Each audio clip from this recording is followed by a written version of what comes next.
how do you time that? Read the book and try and get the job or the part or whatever you call it.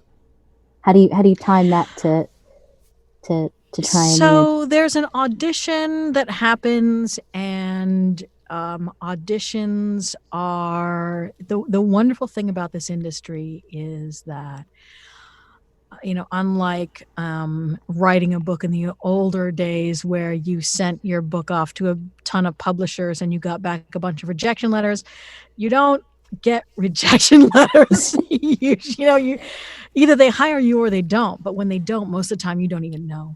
You know, Mm. but they can hire you within 24 hours. They can hire you within a week. They can hire you within a month. I've had cases where I've done an audition and 6 to 8 months later, somebody shows up and goes, hey, you auditioned for this and it just took us a while to get the project rolling, but we're finally ready to do it. We really want you to work with us, blah, blah, blah. So in terms of keeping things, I keep all my auditions too.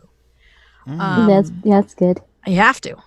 Because who was I? I don't know who I was that long ago. I don't know who I was yesterday. If Wow. I do 20, 30 auditions in a day, I don't remember. Mm. So yeah, so that process can take, it can be really short or it can be very lengthy. So in terms of actually reading the entire book for something like an audiobook, it's not going to happen until I actually get the project. Okay. And then I'm going to read the whole thing cover to cover first before I sit down and record anything.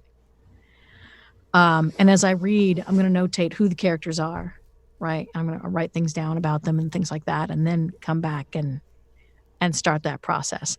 And there are some people like Scott Brick who will talk about, he'll read, and then he'll end up having to come back at the end and redo chapter 1 because Mm, it's kind of like, it's a little bit like what Denise and Ashley were talking about earlier, where you do that first take and maybe it's not the perfect take. You come back and you do the second or third take, and that's the better thing. So I think as you go through a story, you become more engaged and connected with that story. I think we would all like to think that we start connected from moment one, and that can be the case. But an audiobook is not a play. It's not